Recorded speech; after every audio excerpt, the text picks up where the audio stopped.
चलिए नमस्ते प्रणाम।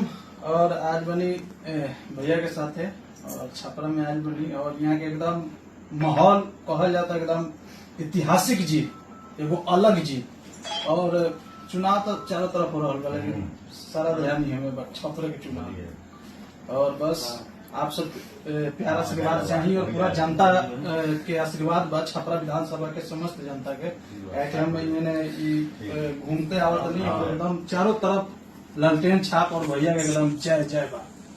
तो बस एगो यह कहे के चाहे हम किसे रे कूद गइल जंग के मैदान में असरगी दर लुका गइले मान में तो बाटे मीडिया में शोर कि देखो भाई चारू ओर भैया पड़ल बारे सबका पभारी जीतो तारे भैया खेसारी छपरा से जीतो तारे भैया खेसारी एकदम छपरा में लालटेन छाप खेसारी भैया जिंदाबाद।